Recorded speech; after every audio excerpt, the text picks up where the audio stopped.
honestly, analog night vision, which is what we're all using, like the intensifier tubes, those are just getting better and better. So, like, for example, L3, they're able to produce such good night vision tubes now, and in quantities that people can get their hands on, versus like we made a batch of, like, let's say 100, right? But only 2 of them are amazing. Everything else is trash, or like 30% of them are literal, like, those we can use, and then like the rest 70% we have to like recycle and do it again. And that's how it used to be, and now it's gotten so good that it's a huge, like 98% or whatever they call it is going to be like what we can actually use. And there's still a small percentage of like unobtainable night vision that's like, geez, these are amazing, but they're being saved for certain peoples. Yeah. But that's the cool part about it. They've just refined their manufacturing process so well that we're able to get night vision that is pretty dang good. That's probably my next big.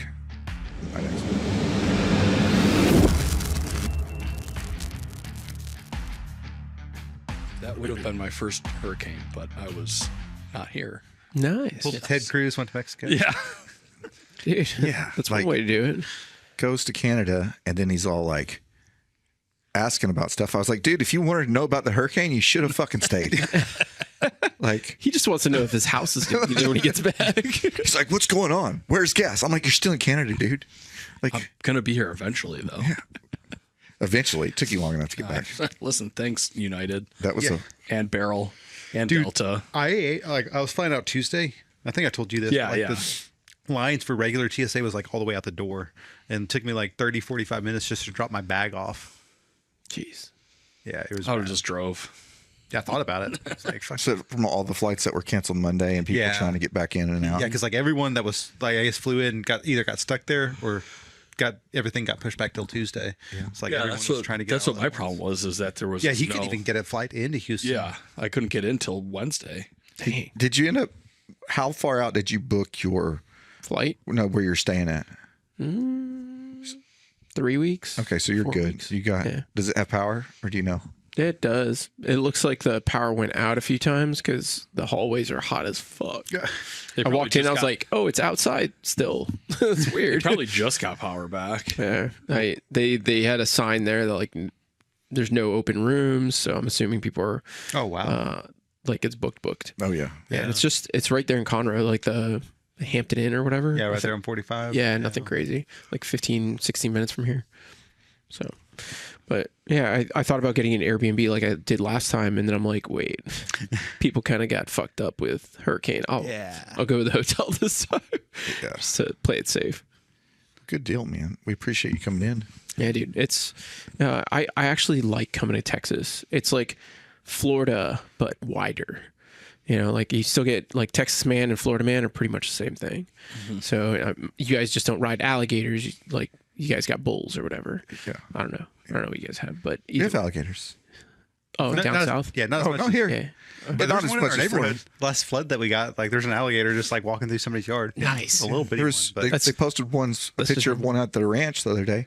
They'd spotted it. Nice. Yeah, so we have them. They're just not everywhere. it's No, not Florida man levels. they're not in every body of water. Yeah. Period. You're not gonna randomly wake up to one in your pool. In your pool or try and get in your front door. Yeah. Actually, the first alligator I ever saw and touched and wrestled was in my pool, and had to get it out of my pool because my mom wasn't going to do it. I was like, "So you're going to let your son do it? This is great, Mom." Thanks, Mom. Like, Mom, I'm like 12. Yeah, I was 10. Get tough or die, man. 10, man. She's like, figure it out. All right. I guess Florida man is also Florida boy. Yeah. So same. Interesting times. It wasn't too big. It was probably like the size of my leg. Like his Currently body. or then. No, currently. Okay, so it was big for a 10-year-old. It's definitely big for a 10-year-old. It probably You weighed wouldn't as have much caught as me fucking chasing an alligator. Nah, it wasn't that bad. As long as you get their mouth, you're good. Yeah, this would have been Ian. Well, you got to be stronger. Well, Ian's grabbing him by the tail. yeah. This will work out. Help. I didn't know they could reach all the way back. Just like a snake. Yeah. Have you ever gone iguana hunting? Yes. That looks like a very... So you could shoot them under nods if you find out where they're bedding down, which is usually up in a tree. With a 22, super easy. Yeah, it's just- Yeah, you just like just killing iguanas all over the place. Cats in the neighborhood, all the time. You're not supposed to, apparently. Frowned upon. Yeah. HOA doesn't like that. They actually had a duck problem in my old HOA. duck problem? A duck problem. Like, we had just too many ducks, and they were shitting in the community pool. And it was like, well, we need to figure something out at the HOA meeting. And I was like, I'm down. Like, I'll take care of them. They're like, oh, you remove ducks? I'm like, sure. Yeah, technically, yes. I could do that. Like, they're like, do you have a company? I'm like, yes. John's Duck Services. So I sent them an invoice for what I would charge, and I was like, I don't know what I would charge, but the HOA I know has a lot of money. Yeah. I have to get some of pay these it. dues back, you know? Yeah, exactly. Yeah. I could get 5 years worth of dues, maybe. So I gave them an invoice for an extraordinary, like a huge amount, and they were like, okay, we could swing that. I'm like, all right, awesome. So I'll start getting rid of them, and I'll let you know when I've got a good amount or whatever. And they're like, okay, yeah. Can we kind of come see how you're doing it? I'm like, I don't know if you want to see how I'm doing it. And apparently they found out how I was planning on doing it, which was with a 22. They did not like that idea. And apparently it's also kind of illegal. So you can't do that. Only if you get caught. Yeah, only if you get caught. But either way, they stopped it before I got to start it. But man, I wanted to kill a bunch of ducks. That would have been awesome. There was some place around here that somebody got in trouble for removing them after dark with a high-powered pellet gun. Like, I can remember, like, there was some issues on Facebook about it, and it was one of those things like they had quoted A lot them. of ducks. Yeah, like I'm like, what's the problem? It's duck season, right? It's always duck season. They need to do something with the coyotes. That's what we have. Yeah, we hear them yapping up. Yeah, but those guys you can shoot any time, right? You don't need a hunting license for it. I don't think so. Not in our. I mean, like we can't in the neighborhood. You can't just. Well, it's frowned upon. It's frowned Again. It was attacking my dog. Yeah. What dog? I The shot dog it that for was 6 there. times. Need to get suppressed way too for. You definitely get away with it. 22. My neighbors never woke up and called the cops on me, so definitely kill a lot of things with that thing. And then we have like a bunch of invasive species. Yeah. In South Florida, like I'm sure you guys do too. But there's this lionfish that people actually take and shoot with guns underwater. It's actually pretty impressive. There's a really good video of some dude with like Glock 17 with like a 16-inch barrel shooting lionfish like at, I don't know, a couple feet away from each other. But he's schwacking these things. It's kind of cool. There's this one account I follow. They're always spear gunning them. Yeah. You could kill as many as you want. Yeah, they're just out there like all day, just like shooting them like crazy. I want to do the air rifle iguana safari. That'd be fun. Did you know Australia has a camel problem? A camel problem? Yeah, like they have like an invasive camel problem. Yep. Like how we have hogs and they smoke camels out of like helicopters and jeeps by like the bucket full. That's awesome. I Yeah. thought they didn't have guns over there anymore. Camels are huge too. Like it's, Yeah, go on Shooting YouTube. horses.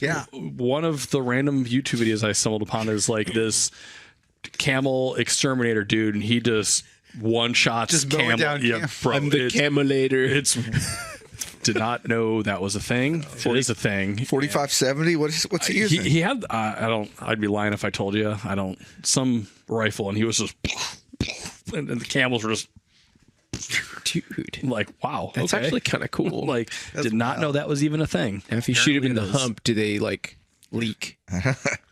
They're just like No, it's actually not water in those. If you ever look it up, I did. It's just a big ball of fat. oh really? Yeah, oh no, I'm disappointed. I know. Me I thought too. it was just like a big water sack. I thought it was like a water bladder. Yeah. Yeah. I was like, that's awesome. So the camelback is just a fucking lie then. yeah, False advertising. I'm Lawsuit. suing them. lawsuit. Lawsuit. We I'm not a quit. camel now. Yeah. Anyway, as we talk about it. Nowadays, you'd probably win too. All the people suing people. Like the Red Bull thing from a while back about Red Bull giving you wings. Oh, and somebody sued about that? Yeah. There's a whole big class action thing. So now like Red Bull, it says gives you wings, but spelled with 3 I's. If you look at it. Oh. Yeah, because there's a big lawsuit. And you could claim it like but you'd have to go in there, like you'd have to sign this document saying that I really thought that Red Bull would give me wings, and then you get like your $2.85 or whatever from the class action lawsuit. That's what that. I want Red Bull to pay me. That's Yeah, hilarious. there's probably like 5 or 6 years ago, but there's a huge thing. Oh, I did not know that. Yeah, and now like all their advertising it's spelled with 3 I's. That's funny. That's kind of like the 3M thing for all the veterans and stuff. Oh yeah, Like everybody was sitting. I'm like, are you guys kidding me? Like that's such a waste of your time. You're going to get $17. Well, yeah, and that's If the thing. that. It's like the law firm, the attorneys make the money. Like you're getting like next to nothing, but they're Dollars. Yeah. they're raking it in big time. Yeah. You're just helping somebody else make more money. Attorneys. Yeah, People these days. I know. For those that don't know, Chris is married to a very successful attorney. Yeah. Thankfully, I kind of wish she was in frivolous lawsuits. She'd make a lot more money. Yeah, Maybe. just have her start some class actions. Yeah. Okay. We'll If see you or Camelback. been affected by Mesothelioma. Have you worked in a shipyard recently, Chris? No, I haven't. But she's actually you'll get friends hired with, at a shipyard, then you can. Yeah. She knows the lady that's suing the Navy over the fuel tanks in Hawaii and that. Oh, yeah. Yeah. Where the fuel tanks were like leaking on the. the water. Yeah. No into way. Yeah, they were People like. were like drinking water with JP8 in it. Yeah. And like That's super showering good for you. and Yeah, it's bathing super good for it. It's not. does not give you wings. So Just- much cancer. Just gives you cancer. Cancer. It's all cancer. Yeah. Probably get some AIDS too because it's the Navy. So. So you're up here for class this actually- weekend, right? So actually, I think we're good for a introduction. Oh yeah. So if you stuck with us this far, thank you first of all for listening to our incoherent ramblings. Yeah, we're here with Jon from Kinetic Consulting. I'm Mike. We got Chris. We got Ian. Jon's here doing some class this weekend. It's Friday today. Yeah. Yeah. So I tomorrow's literally Friday. have no idea what day it this is. week is like smoked. The hurricane. I was in Utah for like 2 days. Coming back. Yeah. I don't know what day it is. You were like in Utah for like 56 hours, maybe. Yeah. Like Nice. if that. You were there. I woke up at 4:00 to catch my flight back. Anyways, It's like we're 6 here. o'clock. John's got a class tomorrow and Sunday. It's a 2-day class. Red dot, right? Mm-hmm. Just your standard red dot class. It's essentially just a handgun class. It's still marketed as red dot because people still like take that in, but I think we should start shifting that because there's no difference. Like I teach the handgun class the same way I teach a red dot class. The only I guess the only thing that would be a nuance is just talking about like taking care of your red dot better. So for peeps that don't have it or have never done that before, don't know how to take care of it, that's the only thing. But I've gotten to the point where I've put so many videos out that I'd rather send those to the students instead of waste time in class where we could be doing shooting and we can learn how to shoot better with 2 ERs. Well, like when you take when you're doing a handgun class, how what's the ratio of students that don't have a red dot, I guess, to those? It's really low now. Yeah. So like looking at it or looking back at like 5-6 years ago, it was like 2 to 3 out of like your 12 to 15 students would have like red dots. And I was still teaching with iron sights just because there were so many still. Actually, probably longer than 5 years, probably like 7 or 8 years. And then it just started getting bigger and bigger. And then it turned into like half and half. And now if I have one with irons, it's like because it's issued to them and they don't have red dots at work yet. Or it's because that guy is just not willing to change yet. Yeah. And then by the end of the class, he's like, well, I'm gonna get a red dot. I've convinced or we've bullied them into buying a red dot after class because it's just ridiculous not to have one at this point. I get a lot of new shooters that don't even know how to use the irons on their guns because they start off with a red dot and that's all they use. And honestly, at this point, you probably don't even need the irons. Like I have a couple guns that don't have irons because I lost them. Like they fell off through shooting. And I'm not going to buy another set of iron sights and throw onto this gun to lose again. I don't think Josh has iron sights on his clock. Yeah, I've Brendan might lost so not either. many. Yeah, like you lose them all the time. So especially that front sight, man. Yeah. She likes to fly away. I've had it jet off tons of times. I've had But they never fail. never. But they just like to slide off. Like the rear ones, at least on a Glock, anything with a dovetail, they'll start to like shimmy themselves off, and you're like, you guys are committing suicide on your own. They're telling us what they want, and that's not to be on the guns, essentially. Yeah, they don't want to be there. I will say I still keep irons like on my carry gun, right? Out of the sake of like, what if? But man, the last time I've actually shot with them is really rare. Now, the other thing is like, I do still like irons to a certain extent on like iron only guns, but it's only red fiber optic front ones with blacked out rears because I could use it like a red dot. Yeah, that's where it's at. Like, I was running the Frank Proctor ones on the Glock. Like that's love that. So. I still have the prototype Frank Proctor ones before they became Y notches. Oh yeah, they're still squares on one of my guns at home because Frank and I were good friends. Yeah, so. He's still teaching. He's just he just doesn't have like a super big. He doesn't push a lot of stuff. Presence, does he? No, he had his main account was like stolen for a while, and he had to fight with Instagram, Facebook, whatever, Meta something, to get it back. Finally got it back, but his second one that he started making was starting to grow, so now he has two that are decent. But Frank is one of those dudes. I would suggest anybody that's curious about learning something new on handgun or rifle, like go visit him, or like you guys should host him, kind of thing, because he's such a solid guy. The first class I went to with him, he corrected so many things that I got from the military, because I was still in the military at the time, like just like rode over there, slept in my car kind of thing. And he fixed so many things that was ridiculous. Now I was like, geez, I know nothing. I was Jon Snow. I saw a post, I think in that, was it a deliberate training group? Are you in that? It's like a training group. Somebody invited me in. It's actually pretty good. There's a bunch of really good instructors in there. Mark Smith post in there. I think, what's the little dude? Tim Herron. Tim Herron runs the group, right? The little dude. Like, he's such a good dude. He's such a good dude. But fuck that guy. Yeah. I was waiting for somebody to say it. Somebody had to say it. Somebody has to say it. But in that group, somebody posted about a Frank Proctor class, and he was like, this was the most unstructured, awesome class I've ever been to. We like literally, he's like, we started shooting and somebody had a problem, and Frank then taught like a whole segment off that problem. Yeah.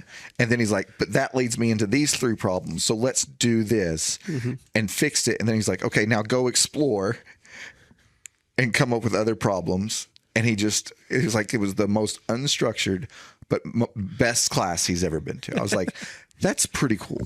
Honestly, that's something that happens sometimes. So depending on your teacher, right? Like you'll have like curriculum that you want to cover, but like if people aren't catching up, you have to kind of modify or stay on a subject for a little longer and then have to steer them in a different direction. Or you have dudes that are just really squared away and they start like, they're picking up on things. So then you start pushing the curriculum even further and you're like, you know what?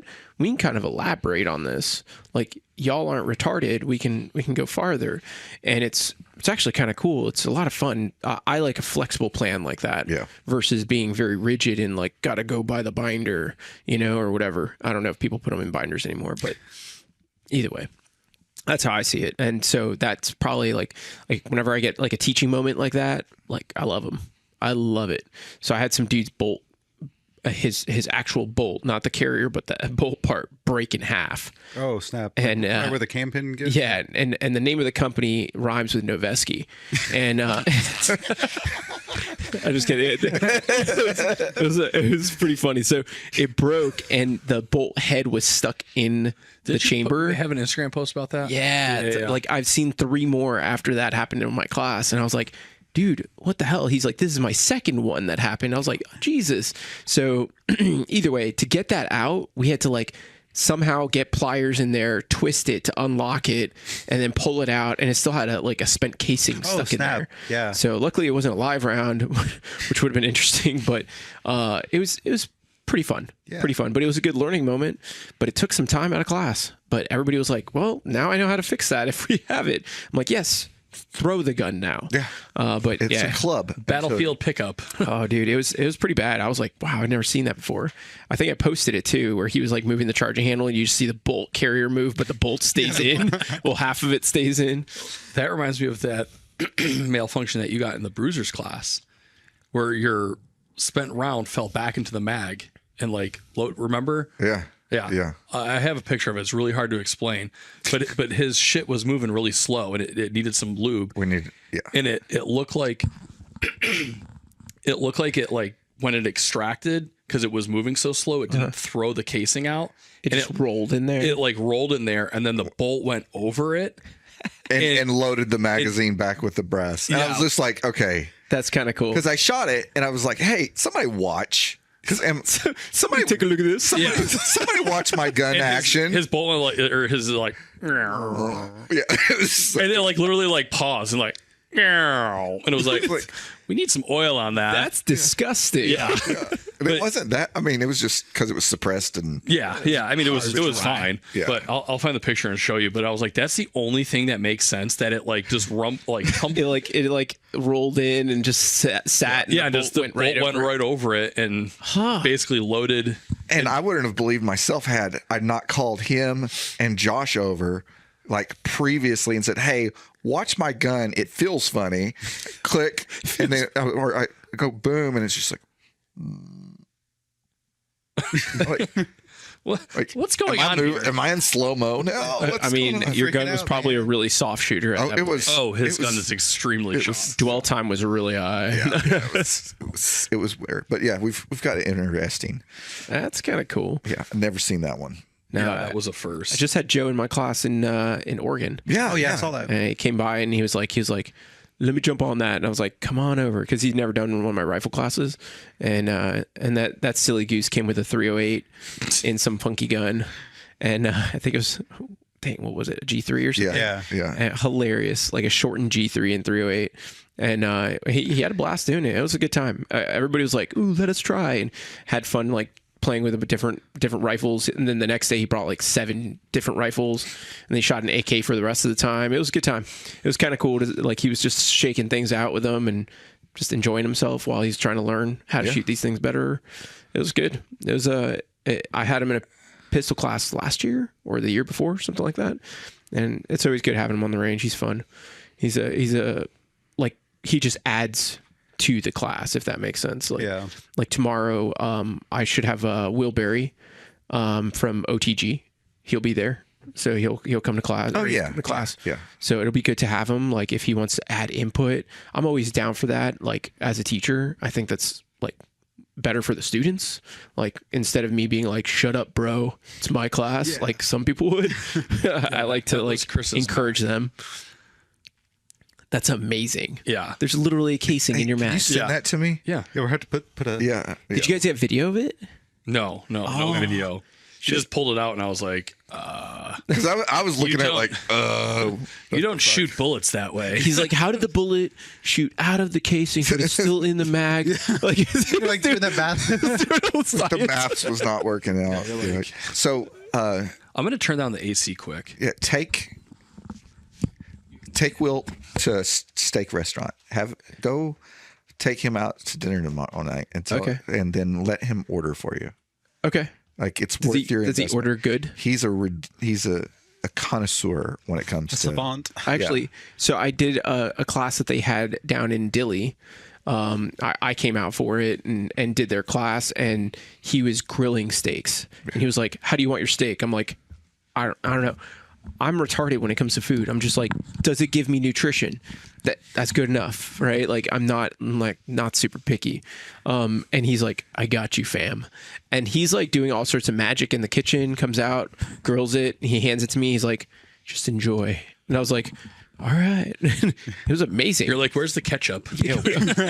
Honestly, like, if I would have said that, I think he would have punched me in the face. Yeah, there's a good chance. I think he would have been very upset, offended. I know Will? Have I ever met Will? I had dinner with him at TTPOA 2 or 3 years ago at the Suns. He's good with the peeps. Suns guys, and like, he literally was like sitting in the middle.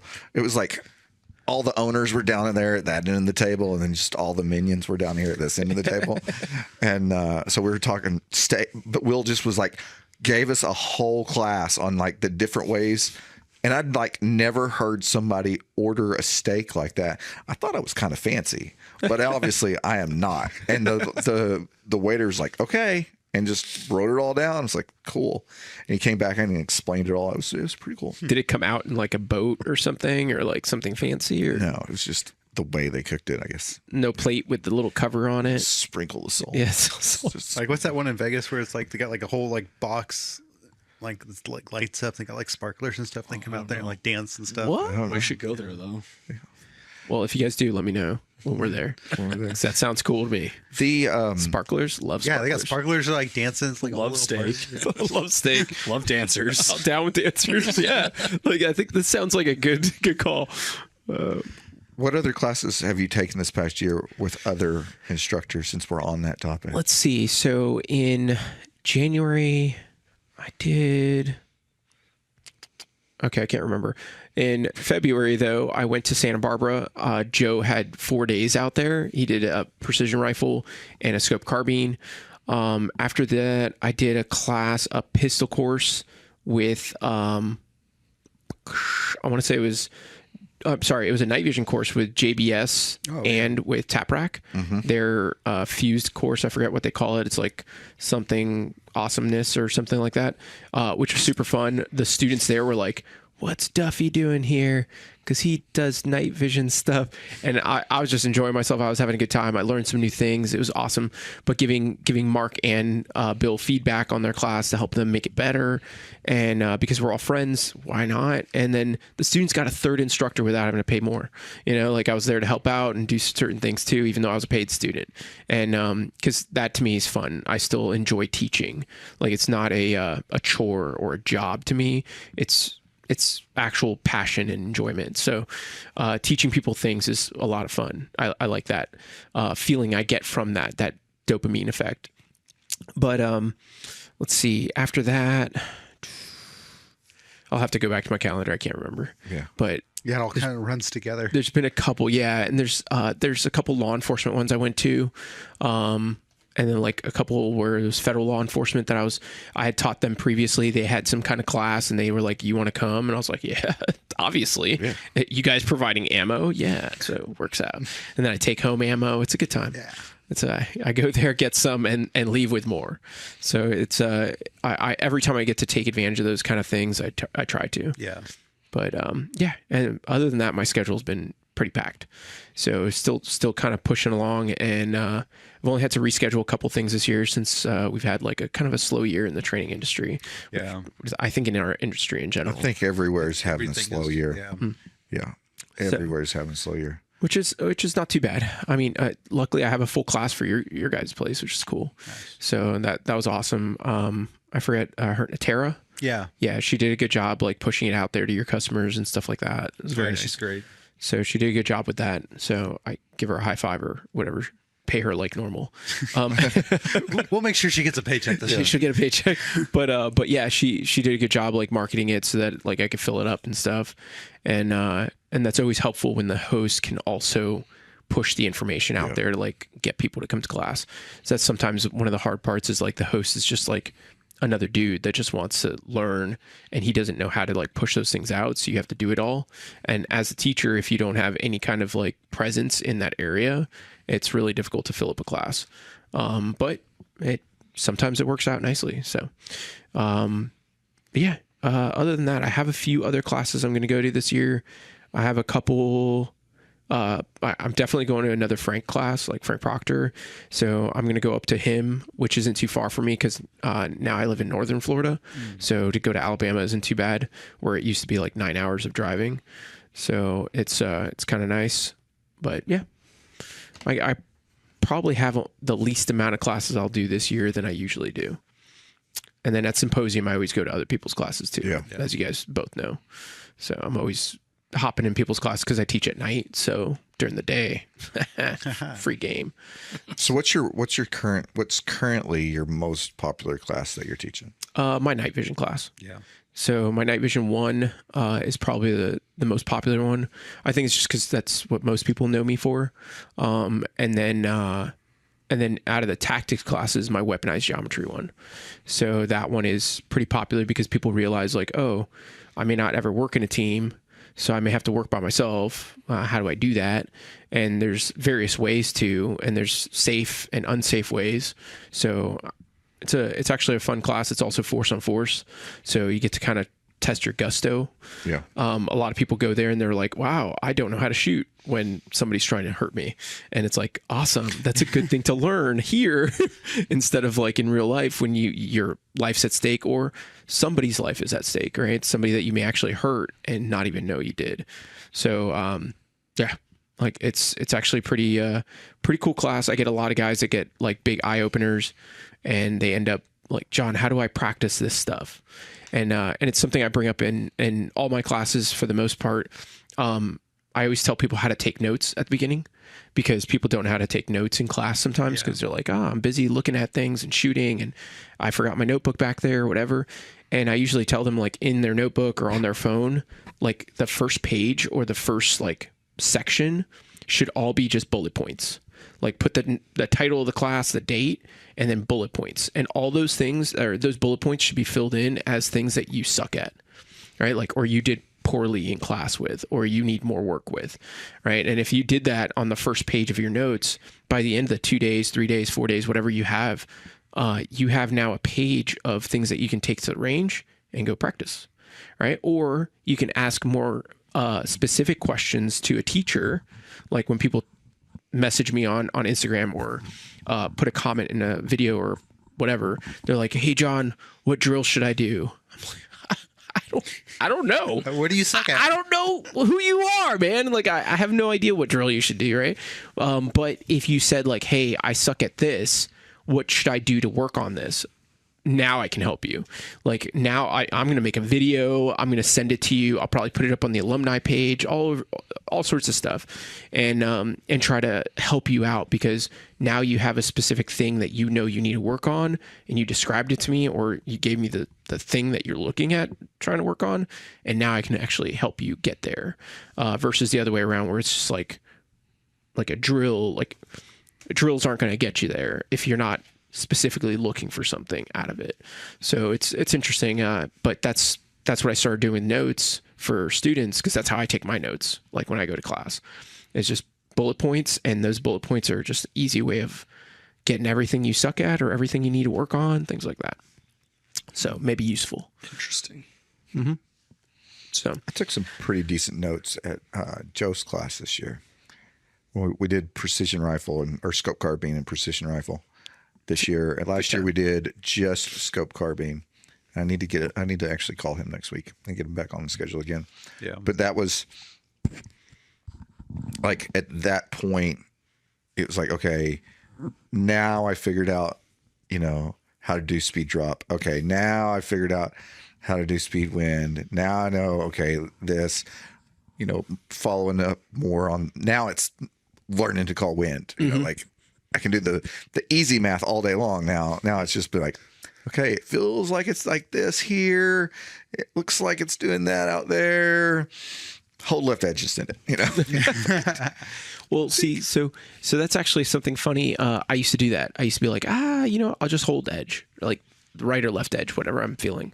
And I was told by somebody, I want to say it was probably the dudes from Modern Day Sniper, like Kalen or Phil Vallejo, one of those two, said it to me. They were like, hey, instead of just holding the edge, look at what you're like the hold on the mills or MOA if you're using MOA. But I was using mills. See what mills you're holding, because then you can start to learn what that looks like or feels like. And now you can be like, all right, that's going to definitely be a 0.4 mil hold. Yeah. Like now I know what to hold instead of just like side of the plate. Because side of the plate's definitely like how I started. Like straight up, I was like, best guess, side of plate, and just go to the edge. And I miss my first shot and have to make my correction, and then or hit it and get lucky on the edge or on the other edge. So instead of doing that, I started looking at like what I was holding, and it takes a little bit more brain power, and like over time you'll get a little bit more used to it.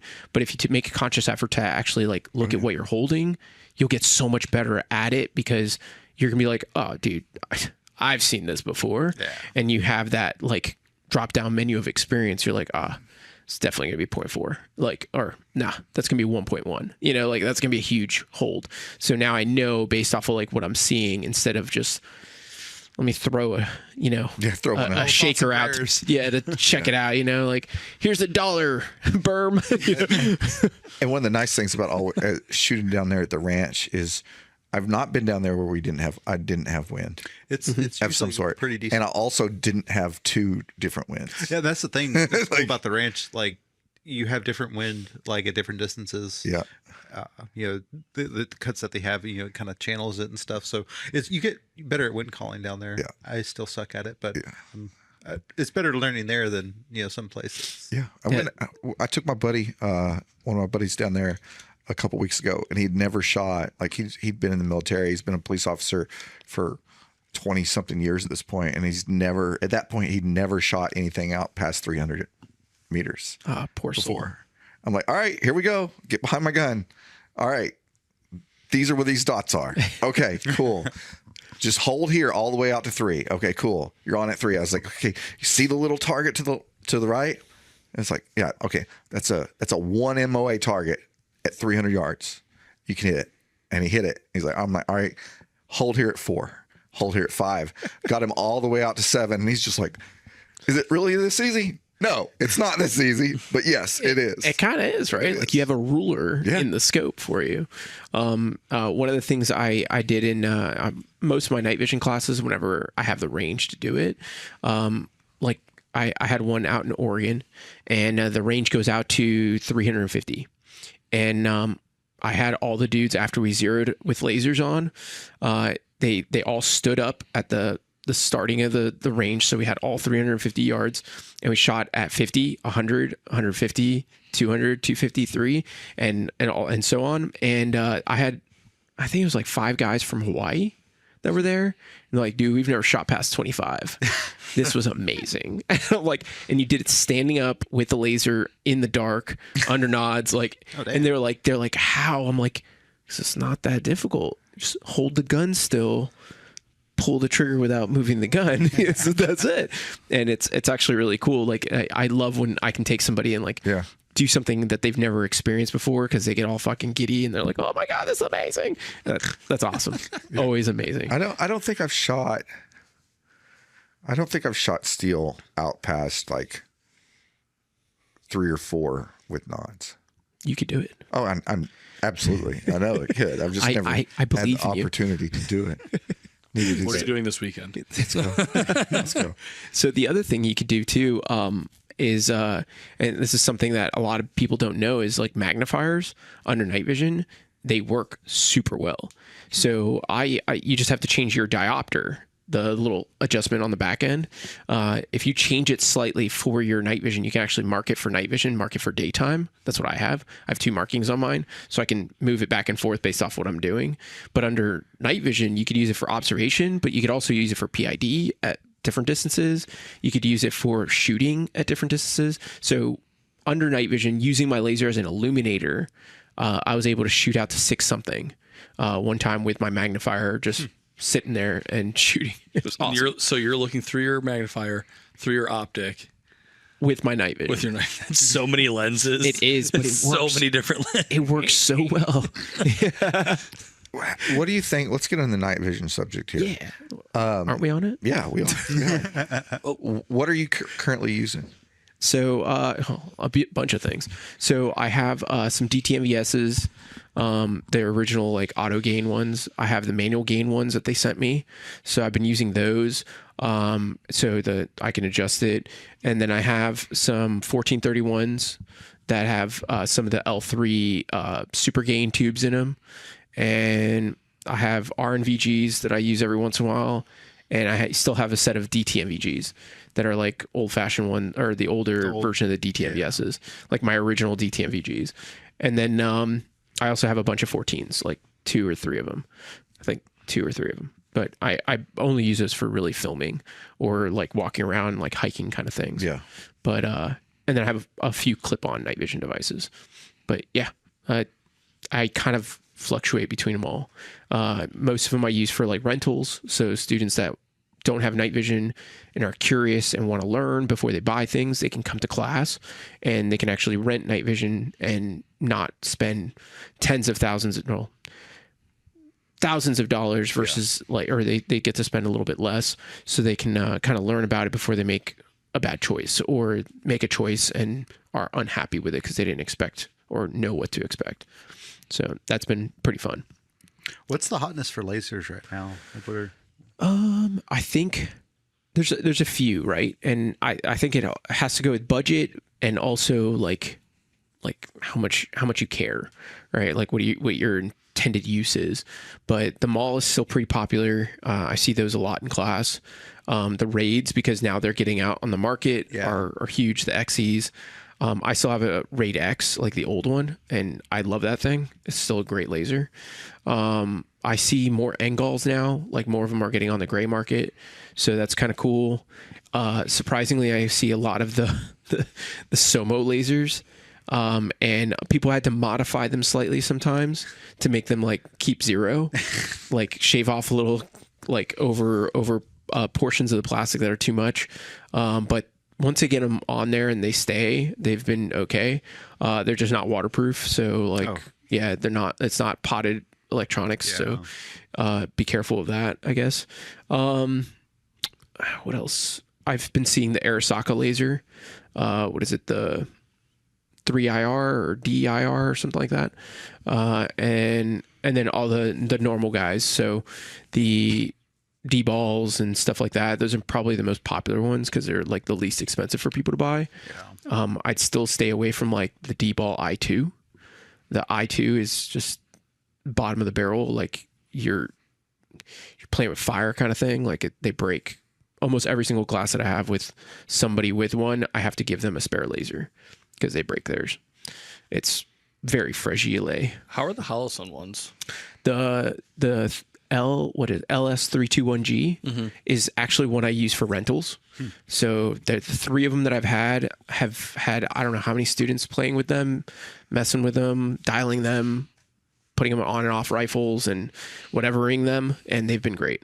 So I've been pretty impressed with them. They just don't put out a lot of like illumination. Yeah. So the laser's great on it. Like you see that thing forever, but the actual illuminator's troublesome. Yeah. Like it's just not. It's the same thing with D-balls too. Yeah, it's all the Civi lasers are going to have that kind of issue.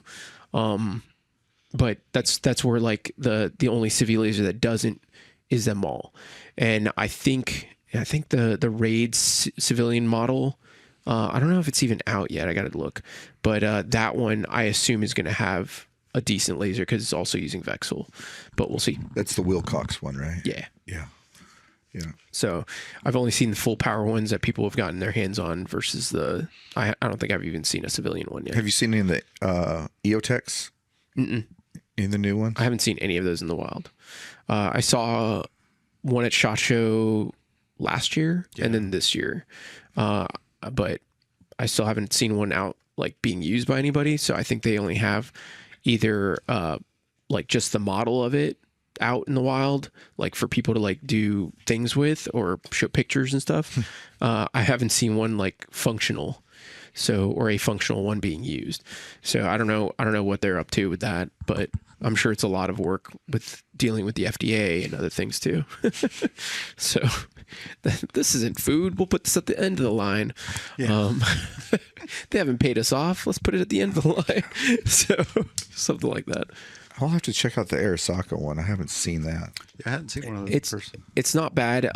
It's got a really, really good button. I love the button on that thing. It's just like it almost feels like a good tail cap on a flashlight. Nice. But it's obviously upright. It's not on the back. I don't know if I've seen it yet either. I saw them on the price list. Will when they came out, Will emailed me about them from Arisaka, and I looked at them. It was when I was briefly, oh, cool. I should check that out. Yeah, they have 3 models. Yep. So I have the one that's IR, Viz, and with an illuminator. And the only thing I don't like about it is that the illuminator doesn't have any adjustment. So it is the diameter it is, and that's it.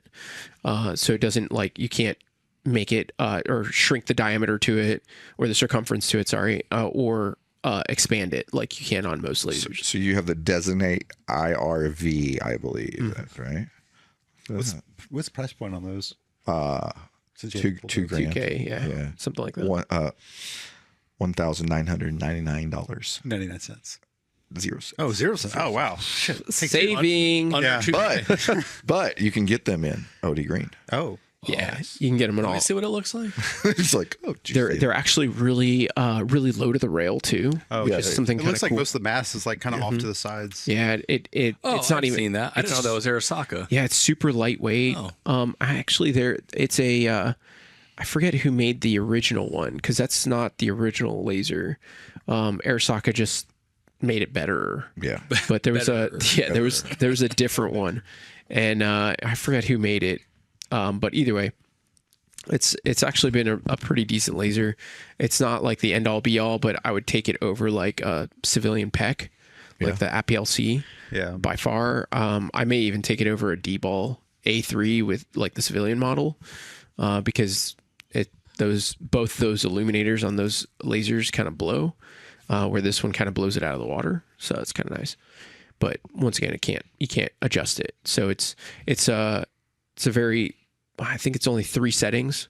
You get Viz laser, you get IR laser, and IR laser with IR illuminator, and that's it. Just super simple. Pretty simple. Where then you have like on the opposite spectrum of simplicity is you have the raids. That's like you have 15 laser settings, and you can set the brightness however you want, and the illuminator's got 15 settings. So you're like, Jesus. So there's a lot, but depends on how invested you are in like using it and what environments you're going to use it and stuff like that. Interesting. See, if you've stuck around through the talk about iguanas and steak, you get good information. We get some good 4 minutes of good information in an hour. Only 4 minutes. 4 minutes. The rest is just crazy ranting That's cool. and bad grammar. Have you? Now, I got in a conversation with one of our reps, and because they're coming out with the different night vision that, like, I'm not a night vision guy other than like what I've had experience with, which is like PVS 14s. It was like the pinnacle of my experience. It's the Honda Civic Glock 19 of night vision, right. so it ain't bad. Tubes versus Housings. digital screens, right? So like that's the future, right? This supposedly Been the future for the last 10 years. right. Are you seeing more dudes roll in with? No. Most guys don't show up with digital night vision, mainly because there's no good digital night vision yet. Only because when you go digital, you have a digital screen, and that digital screen has a refresh, like kind of like thermals, Right. So exactly like thermals, kind of similar, you know. same but different. And the refresh rate when moving your head around is really atrocious. So if I have a Psionics camera, but that's what it is. It's a night vision camera. I wouldn't consider it night vision, which they're probably going to get upset with me again. They sent me a worded email about saying that out loud, but it's true, man. And that's the way I do things is I just speak the truth and make it actual night vision, and we'll be on the same train, dude. But those cameras, although really cool for filming stuff, and they give you some form or remnants of colors and stuff like that. Honestly, they're too slow with the refresh. Right. And there's ways to take the Wi-Fi off and lower its output so that you can actually get some kind of movement with it. But it's still like I would consider it like more towards airsoft grade, if anything, versus actual use.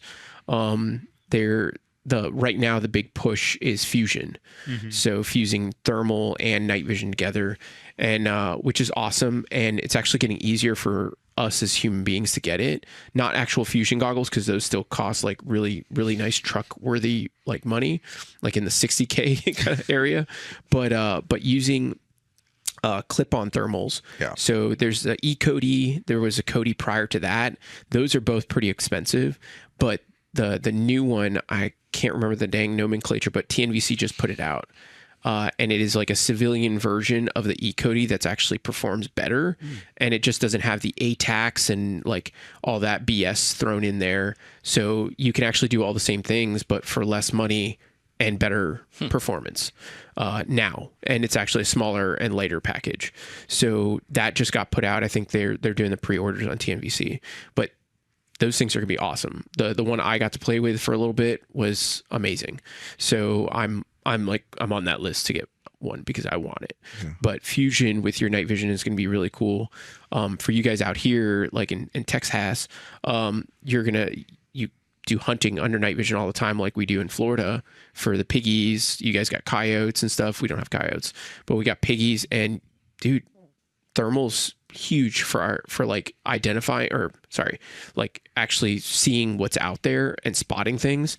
And then from there going under night vision, confirming it is a pig or a coyote or whatever, not somebody's dog, and then killing it from there is amazing. It's super easy. It's like shooting pigs in a barrel. Yeah. So it's kind of nice, but highly recommended if you're doing some piggy stuff. It's crazy seeing like the stuff in Ukraine with the thermal and the night vision, that like the videos that are getting released. It's like, that's scary. Super scary. Yeah. Like super scary. I'm glad my era in the military was against sand people.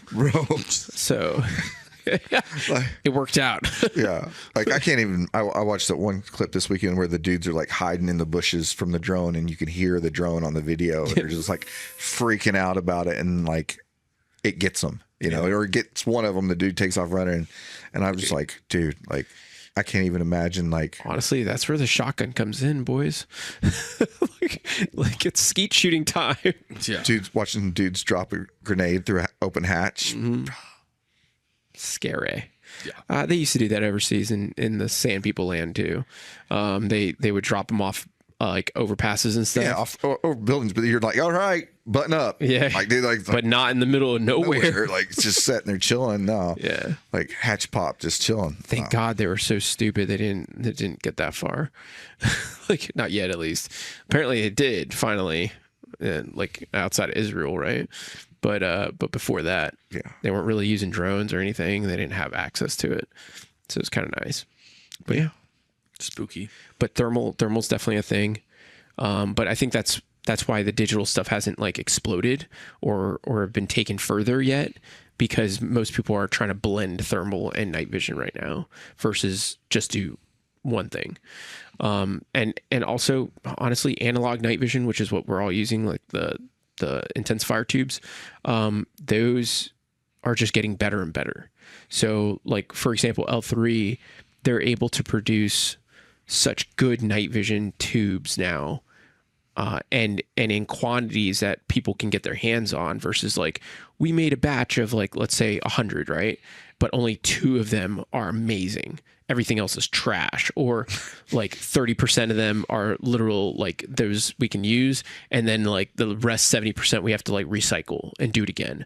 And that's how it used to be. And now it's gotten so good that it's a huge, like 98% or whatever they calling it, is going to be like what we can actually use. And there's still a small percentage of like unobtainable night vision that's like, geez, these are amazing, but they're being saved for certain peoples. Yeah.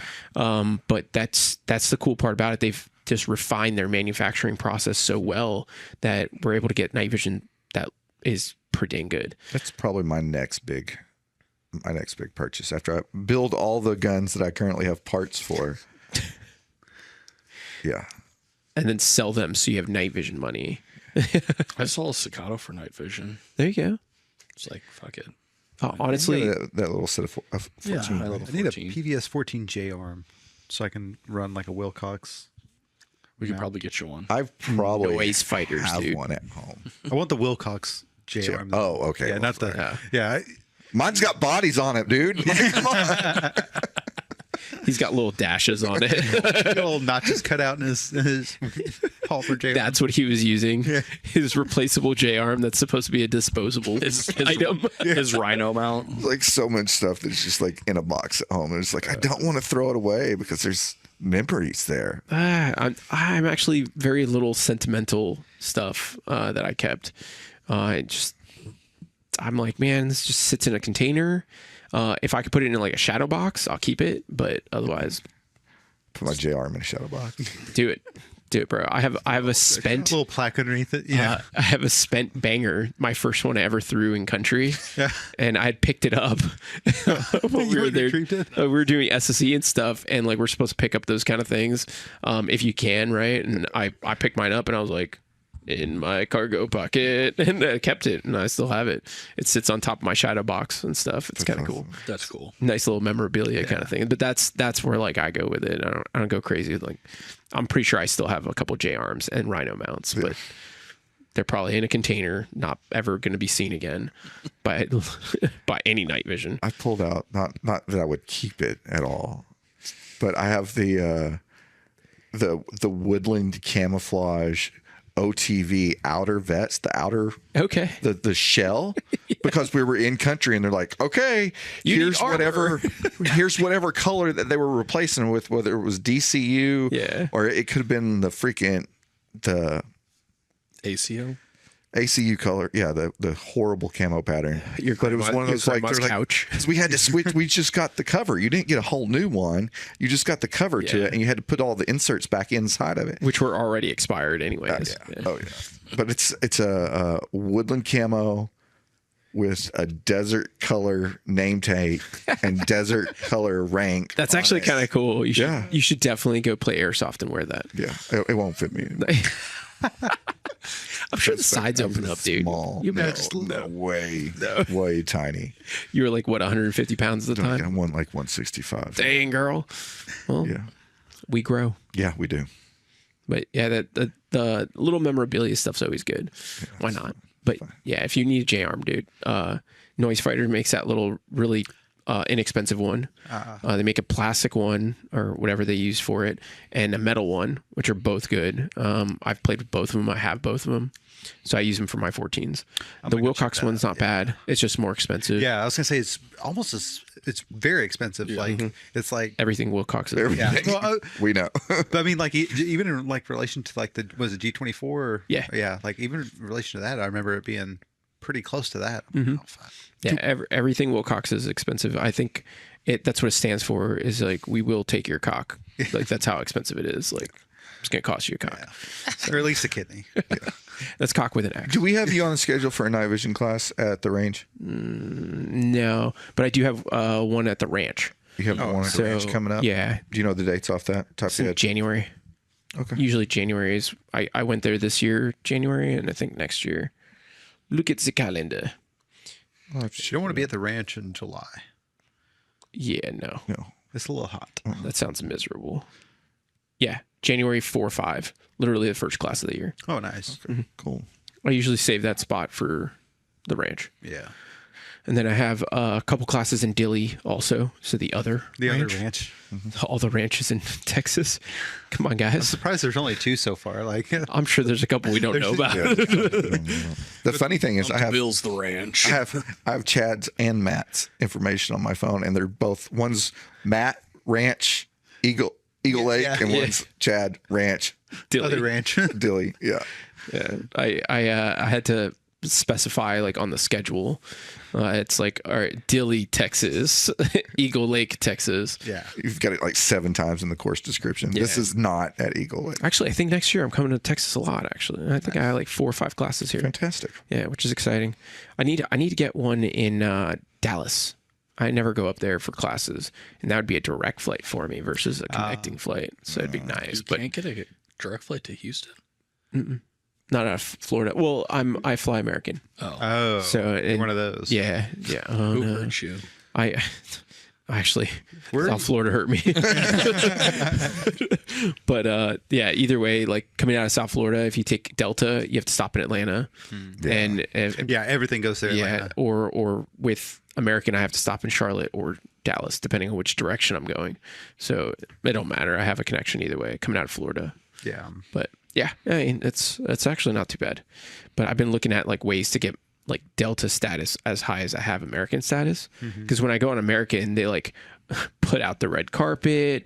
They're like, welcome. You're like a pharaoh, right? And you walk on, you're like, water this, you know. But then I get on a Delta flight, and they're like, get in the back, peasant. It's like, what is this? On the other airline, they treat me great. They're like, but this isn't the other airline. Like, You're in Delta territory, bitch. Poor people. get to the back. We're wearing purple. Exhaust. Oh. Yeah, diesel. Somebody's sexy truck outside. Somebody's. You just, every once in a while, you should just fly Spirit so you understand. Chris flew Spirit to fucking Vegas this year. I was like, It was phenomenal. like, good luck, brother. It was phenomenal. At least you made it. Our first SHOT Show, we flew Spirit. Did you? Yeah, on the way back, we spent like 2 hours on the on the runway waiting to go to our gate. Sean Cody was on that flight too, the Houston gun trust lawyer guy. Yeah, come to find out. But yeah, that was our first time. We're like, oh, we're gonna save so much money. We're gonna fly Spirit. It's gonna be great. It's like 2016 or something. Then like, oh, you want a seat? Okay, that's an extra $50. Yeah. Oh, you didn't want to sit on the floor, but you can't sit on the floor. You gotta hold these chickens. What? I think myself and the guys' flight to Vegas this year for SHOT Show, we flew Southwest. It was direct flight. It was early. There was like 12 people on the plane. And Yeah, they had their own and we were like 5 of the 12, and they got on there like, literally sit wherever you want, like we don't care. So like the 5 of us went to the back of the plane and just hung out with the flight attendant the whole time. Nice. And he's like, I was joking with him, he's like, hey, you want to make the like welcome to Vegas call? And I like pussied out. I was like, no, I can't do that. Yeah. I was You like, could have said all sorts of stuff. yeah, on I just there. didn't want to get the dude in trouble or That's awesome. get what you tackled should've by the FAA. like everyone's on there. Everybody's got like their own row or whatever. Probably like 10 rows in between everybody. Yeah. You'd be like the one guy like at the urinal that like comes up and just like sits right next to somebody. There's like 98 empty seats, and you choose the one. Choose the seat next to them. You choose the middle seat next to them. It was great. We literally it was a big ass plane, and we just went in the back, like thought we were the cool kids in high school, and went that's back awesome, to the plane. The school bus. We just don't realize we have to walk 100 yards to get to the front. Exactly. No, it's all good. I mean, that's always nice when like you get those seats.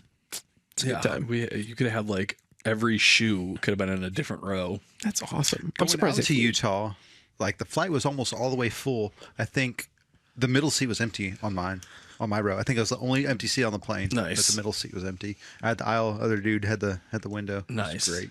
Nice. That's Never good. had that happen before, or very rarely. That happened a lot during COVID. Yeah. Oh, dude, yeah, that was like. I mean, you It had. became like a standard too. Yeah, you just like have your own freaking row. It was awesome. Yeah, because most people weren't flying and stuff. Yeah, and flights were super cheap, like stupid cheap. Yeah. I got spoiled a little bit. Yeah. It's like you want to fly first class to New York, $200. Yeah, if that. Yeah. dude. I'll take Hey, we'll pay you $50 if you just come. We'll give you fly, credit. please. Just come to the front, make us look full.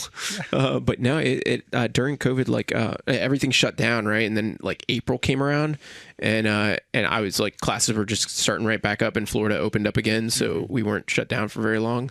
And they were like, and all my flights, I was like, wow, this is super nice. There's like nobody here. It was a damn good time. I liked flying like that. It was like flying private almost. Yeah, it was cool. We took a couple flights. I think you were with me. Yeah. During COVID is one of the years that I like flew the most. We flew a couple places for here. I went home a few times. Get all the miles. Got married. Yeah, we have status on Delta and United, so it's fun.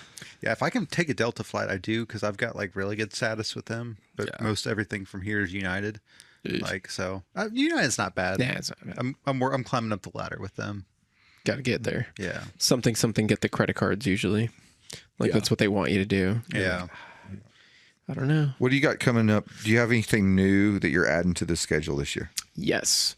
So actually, this year was the first time we did it. In March, Brian Valise from SlyTac Training and myself, we Has did he a been on the podcast before? If he hasn't, you guys should put him on it. It's super fun. Is he coming up He's a this good weekend, dude. or is he not? No, he's not coming to this class. But if you guys make it down to like the Dilley classes, usually he'll come out for those because he's pretty close. He's like an hour away from there. Yeah. Or 2 hours, something like that. He's all the way down on the border. Yeah, like- he's basically in Mexico. yeah, he's basically a Mexican. Yeah. He is. Valise. It's not Valizo. So, but you guys are gonna have to edit all that out. Staying in. Just leave it. See what happens. Brian. I'm going to text him right now. You should. He's such a. Hey, Brian, he's good. watch the end of the episode. We're telling jokes about you right now. Only watch this part. But no, but him and I are teaching a class that we're doing, I think 3 or 4 times next year, called Skills on Demand. And the first day is I'm in the morning. It's a super long day, by the way, but it's like a 16-hour training day. It's super long. So the first half of the day is with me, learning more of like performance-based shooting / defensive-based shooting, if you want to call it. I call it offensive-based shooting, period. Like it's just shooting. And then instead of lunch, we don't take a lunch break, even though we kind of are eating. We do medical. And then in the afternoon, he does his injured shooter stuff. So like all sorts of stuff that you do with guns injured. And then the next day we do what would be like building tactics with 1 and 2 people. And then the third day is all scenarios, and we blend everything. And it's like literally come here and let's see what your skills are, kind of thing. And it's a ton of fun. We had 1 or 2 guys that had never done a class before, period. They were just like self-taught, and they came to that and they're like, we definitely should have taken a class. This was a lot. And it was just 3 really long days. I think each day was the first day was like 16 hours, I think. And the second 2 days were a little over 10 or 11 hours. A lot of hours. Yeah, they got a lot out of it. And of course, like I had Sam Houston from Green Line Tactical and Don Edwards. They came, nice. And so it was another like 2 other instructors in the class. It was super fun. It was a dang good time. And we did it at Dilley, so we could all sleep on the premises. Yeah. So it's just like it was a good 3 days of training and weekend kind of thing with all the dudes. Will you be down in Dilley for their night vision summit? Yeah. Yeah, you're gonna be there. Yeah, I'm teaching it. Yep. I'm teaching at. I think I've taught at every night op summit. Okay. Which is also a really good time. I actually have a class before that the weekend prior, so I'll have my night vision class, and then I'll be there for a couple days, like I don't know, twiddling my thumbs. I'm probably just gonna film stuff and like get some range time in by myself and like practice and things. So if you guys want to come and shoot, and then whatchamacallit, we're gonna do, and then I'll be there for the night op summit. Yeah, we need to. We talked about getting with Don for that. We need to get with them and set up down there for the event. Yeah, it's a good time. And then and like they have night vision rentals too. Like Don and Sam have, I think, like 12 sets of night vision for rent. So if dudes don't have it, they can still come to the event. And the event also has, like, if you're not into night vision, you're like, that's out of my budget, I'll never do that, and you don't even want to try, kind of thing, rock on. You do you. But there's a bunch of low light stuff. So it's all nighttime stuff in general. So there's white light classes and stuff like that. So it should be a damn good time. It's at Dilley. So not only is there like just regular range classes, but there's a long like scope carbine kind of course under night vision with clip-ons, and L3 provides all the clip-ons, so you don't even have to have one. Oh, wow. Sick. They just like literally like show up with like you get $250,000. You get a clip-on. You get a clip-on. And they just show up with a box and hand it to the teacher for that class is Eric Vargas. And Vargas and I actually spent time in the military together, so we were actually in the same company in Ranger Battalion. Nice. So it's actually really cool. Like when Don got linked up with him, he's like, "Yeah, I met this little Ranger. His name's Eric Vargas. He said he knew you." I was like, oh, "Wait, is it that dude?" And then I was like, "Cool. Like, no shit, little world." But he's teaching that, and he's a world-class sniper. Like wins a ton of the military competitions that are out there for sniper stuff. Really good dude. So cool. That'll be fun. But yeah, Night Op Summit, it's a damn good time. Nice. It's exhausting, but it's a good time. Yeah, definitely have to check your schedule out for Dilley and come down and see you. Mm-hmm. And if you've listened to us for the last hour and 9 minutes, we appreciate it. Where can people find you, sir? So my website's probably the best one, kinetic-consulting.net.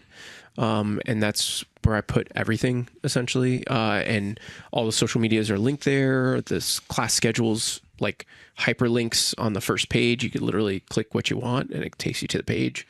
But yeah, that's pretty much where. check him out. He's been a guest before. If you don't know him, you should know him. We've got his barrels in stock right now. Got a fresh batch from Roscoe. Yeah. Pick it up. And like, subscribe, comment, do the thing. Ian? Make iron sights great again. Or not. Or not. Ugh, that was a terrible ender. Okay, redo. Put cat crap on your optics and night vision and flashlights. Yeah, change flashlights. Fill up your vehicles before a hurricane. Yes. And ensure all your gas cans are topped off despite what you think is going to happen.